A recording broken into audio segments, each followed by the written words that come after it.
This is Talk of the Town, a weekly program featuring community events happening in and around Northeast Michigan. With your host, Bradley Summers. And get the latest from Alpena Community College with ACC President Dr. Don McMaster. And now, today's Talk of the Town.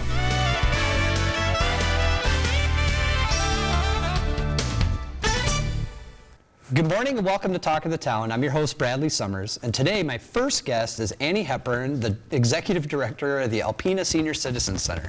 Hi, Annie. Hi, Brad. How are you? Good. How are you doing? I'm great. Good. Thank you for joining us today. Thanks for having us. I'm always excited to talk to you. Not only are you, a professional that I talk with a lot in the community, but you're also a friend and someone I bounce ideas off of, and we have a lot of very fun, spirited conversations about the ways that we can impact the community. And I'm always excited to hear updates about the Senior Center and the things that you have going on. I know that you have an upcoming fundraiser to talk about today. Yes, and we do. We work very well together, and because a lot of our programs actually have commonalities, even though I work with the seniors, you work with kids, a lot of our programs do coincide. So it is very neat to always spend time with you. So the program the fundraiser I want to talk about today is our Together We Can Fight Senior Hunger. This is an annual fundraiser that we do for our food programs, for our Meals on Wheels and our congregate programs. And basically, we all know that the food costs are astronomical right now. So it is very important that we put this fundraiser out there and try to get the community support to help us so that this program can continue. Our goal this year is $30,000. Of course, I would always love to go above that, just because our meal cost is a suggested donation of $3.50, both for Meals on Wheels and congregate.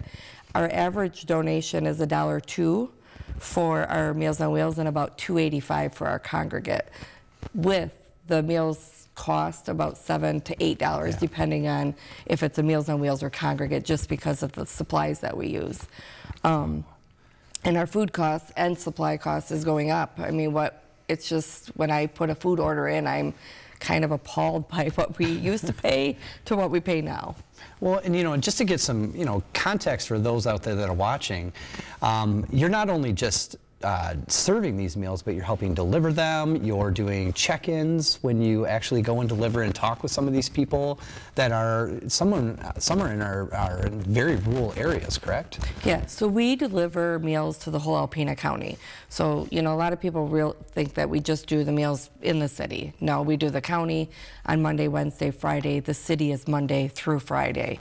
And you're right, sometimes we are their only contact. So, if we go there and they're not answering the door and they normally would, we're going to call for a wellness check or call the family to make sure nothing's wrong with them.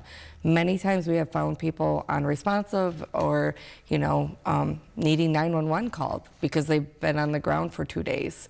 So it's not only that we're just delivering a meal, but we're also there, a companion, a socialization moment for them, checking on them and giving that feeling of that they are important, because many of them don't have people checking on them or family that's in the area. A smile goes a long way. Absolutely, and our drivers are very devoted and they worry about their clients, and they'll come and report to myself or Mike to say something's not normal in that situation. So then we, try to get some help for them. So just the scale of the program, how many meals a month are you serving? So we do about close to 6,000 meals a month. Last year we served over 71,000 meals. 59 plus were just Meals on Wheels, and about 11,000 were congregate meals coming into the center. Now, doing the simple math, 71,000 meals multiplied by approximately $7 a meal, is quite a bit of money. Yes, and we are not fully funded. So we do get state and federal funds. We also get county millage, but we also have to do these fundraisers to offset the increased cost or things that aren't fully covered, because we wouldn't be fully covered throughout the year if we didn't do fundraisers up above what we are funded. And we do write for small little grants through United Way for help. I mean, they helped us with our emergency meals because we do provide emergency meals, which is shelf-stable meals to our Meals on Wheels clients twice a year. So, you know, if there's a snow day and we can't get to them, they should have some shelf-stable food. Yeah, and you know that, and $30,000. It may seem like a lot for a fundraiser, but in the context of it, it's really not. When I mean, that's just to keep the program going and making sure that 71,000 meals are provided to seniors in our community. You know, that's just it seems like a super attainable amount of money that should just be, you know, very valued to find those resources for our community. Absolutely, and when you're saying that, I mean, I do the food order every week. Before pandemic, it was about $2,500. Weekly now, it can be almost $4,500. Wow. And it's because the cost of everything has gone up. It's not that I've changed our menu or we've changed our menu or we're doing special meals. It's not that. So yes, any dollar helps our programs, which you know that as well. Mm-hmm. So, you know, if you can't give a lot or you can't give this month, maybe you can do $10 every month throughout the year. Any amount helps our programs. So if I want to make a donation and help sustain this valuable program in our community, how do I go about doing that? You can stop at the center and drop it off, mail it in. We do have a link on our website as well, but either way, you can, like I said, mail it in, drop it off.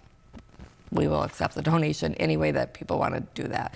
People out of town that have family members, they can also support this program as well. So, and is there on like social media or on the website? You said that there's a form and a way to do maybe even the reoccurring donations.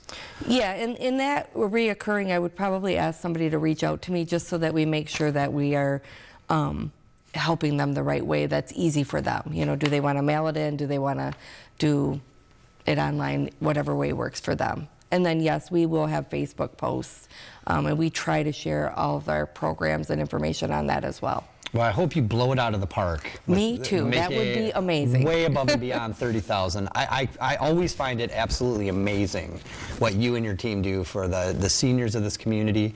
I mean, the Meals on Wheels is such a vital program for Alpena County and for the Senior Center to be a part of, but you know, it's that ever evolving, you know, programs that you have going on too. I know there's a lot of other things that we don't have time to talk about today. Right. You know, I'm glad we got to talk a lot about this because, like I said, without that 30,000 to offset those costs, you know, 71,000 people or 71,000 meals may not get delivered or sent out to where they need to go. So, and this is a program we never want to go away because the need is there. We know that with the cost of food going up, it's hard. You know, we're even seeing the numbers increase where our seniors are coming into the center for the meal, for socialization, for our program. So our numbers are increasing and have over the last few years. Well, thank you so much for what you're doing, you know, to make this, you know, this resource available for so many people, and checking in and delivering everything too. Yep. Thank you so much for being here today. Thanks for having me. I appreciate it. Stay tuned after the break for Emmy LaFleche from the Boys and Girls Club of Alpena. Welcome back, everyone. My next guest is Emmy LaFleche, the program director with the Boys and Girls Club of Alpena. Hi, Emmy. Hi. Oh, thank you so much for being here. You are very welcome, Mr. Brad. Oh, stop it. But it's amazing because just the way that smile has, it's just an amazing thing because it has brought such an exuberant personality to our club. You've been working with us for quite some time, but yep.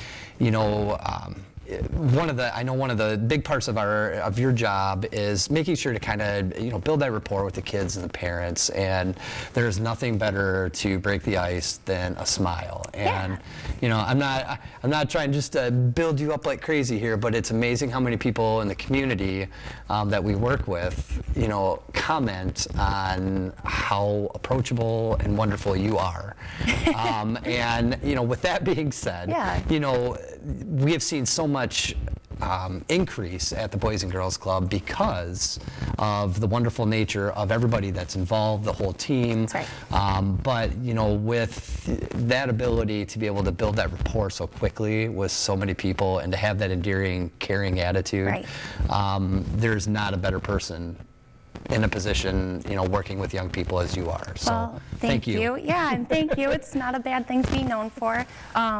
But it's, it goes beyond just me. We have a whole, all of our staff are just a bunch of caring adults that just genuinely want to see these kids succeed. And ultimately, if you don't know anything about the Boys and Girls Club, that is our goal, is to create different opportunities for these kids so then they can grow up and be successful adults one day and have that smile to go along with them. So, and like you mentioned, I am the program director, and I've been with the club for about 3.5-ish years now, and I would never go back. I'm very happy where I am.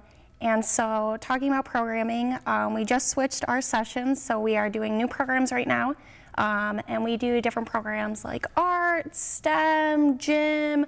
We also do our volunteering with our YVC program.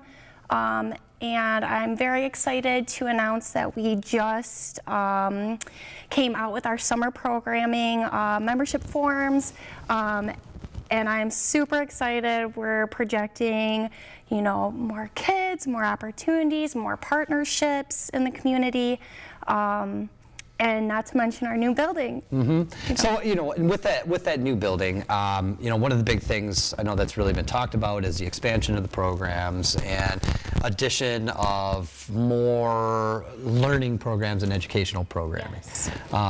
Just 5 years ago, a lot of the programs revolved, 5-6 years ago, a lot of the programs revolved around the recreation, more kind of like a little bit of drop-in, open gym, things like that. Now, I know part of what you're doing and what is so important and imperative is that we provide those kids with educational resources. And it's not just, of course, there is that social interaction, but it's important, to offer these programs. Can you talk a little bit about how the new building will allow that expansion and some of the programming? So, of course, we do focus on education, but it's always in a mostly fun and safe environment.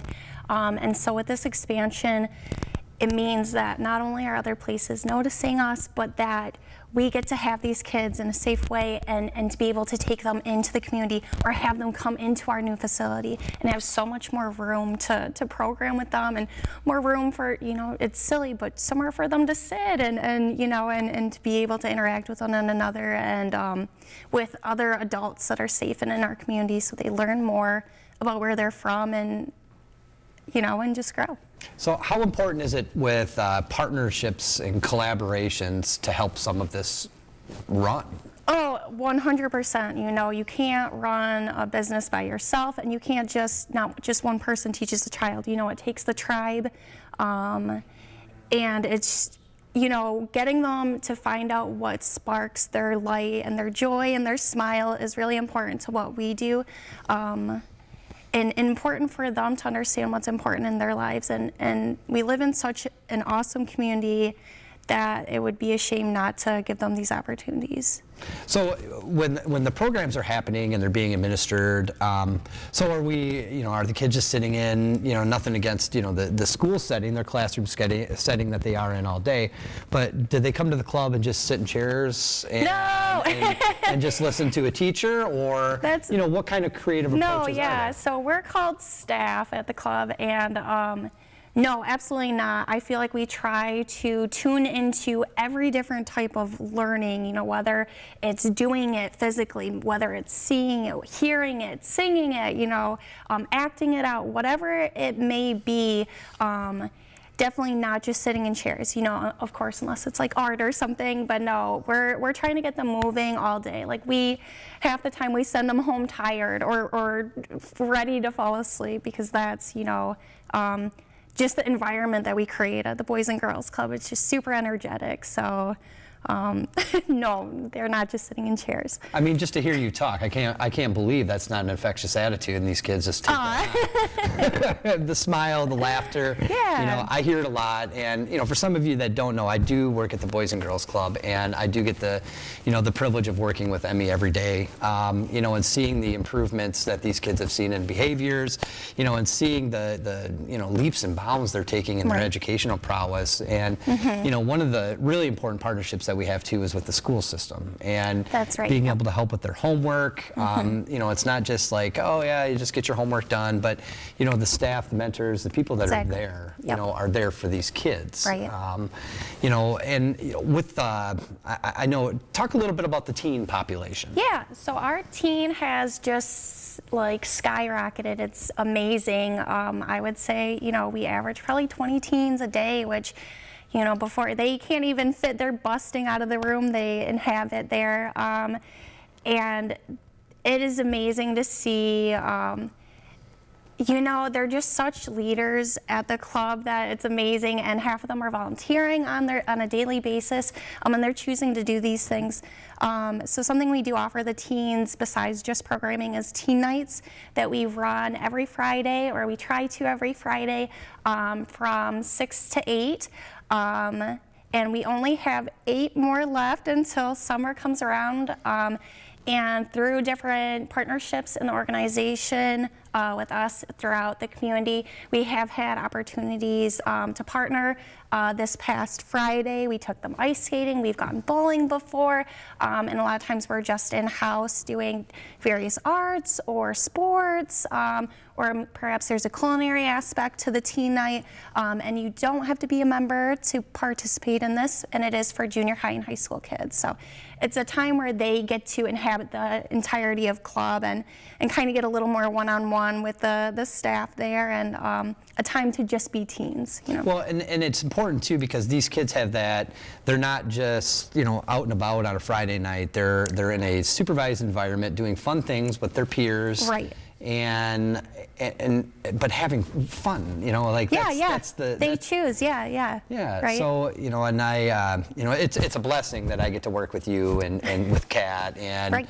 you know, and with Alicia and Mr. Rick and Mr. Trey and Miss Bunny, Yep, and, you know, all the exactly. wonderful people that, you know, work so hard, you know, to help guide these young people in a positive direction in our community, and it's so important that they receive these resources. So Exactly, yes. so thank you for what you're doing, and you know, the community and the club are extraordinarily lucky to have you. Thank you.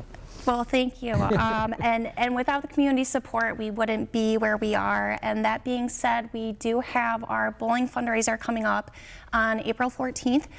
We are taking donations, and there will be, it's kind of team-based, so if you are interested in participating in that, please give us a call at the Boys and Girls Club or the Boys and Girls Club of Alpena on Facebook. We'll be more than happy to answer your questions. Thank you, Emmy. Yeah. Thank you. And thank you all for joining us today as we continue to endeavor the wonderful world of nonprofits in our community. Please stay tuned after the break for the ACC segment with Don McMaster. Have a great day. Greetings, everyone, and welcome to Talk of the Town. I'm Dr. Don McMaster, president of Alpena Community College, and I would like to take our time together this morning to talk about a couple of things related to athletics, specifically women's basketball. Tuesday night this week, we had our final home game against Delta, the men and women. Both very close, exciting games. Teams did great. On the women's side, we had a historic evening where Jade Schultz, just a very, very fine ball player and student athlete, broke the school scoring record. And it was a very exciting evening, a great game, 2 contrasting styles, very competitive, just a classic women's basketball game at the community college level. It was well written by a young contributor to the Alpena News, who noted accurately,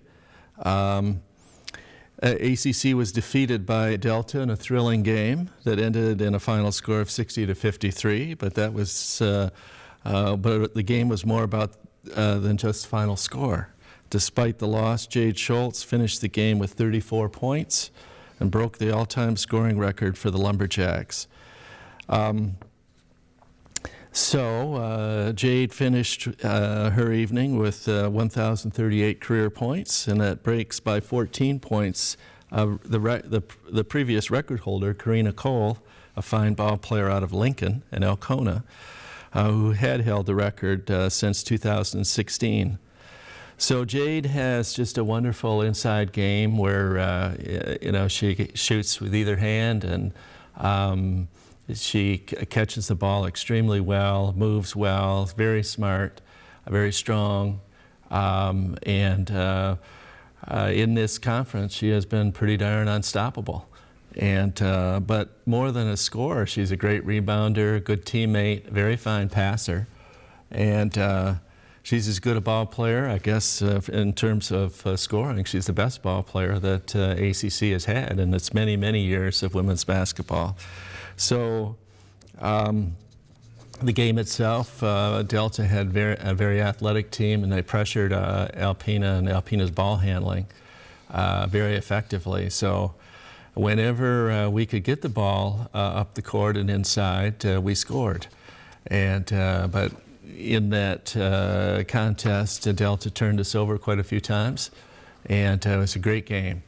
And Coach DeRocher had a really nice quote here. She said, "Jade was so focused tonight, and you could tell that just by watching her play. She really enjoyed the pressure and showed out for everyone tonight." There were a lot of friends and family in the stands pulling for her.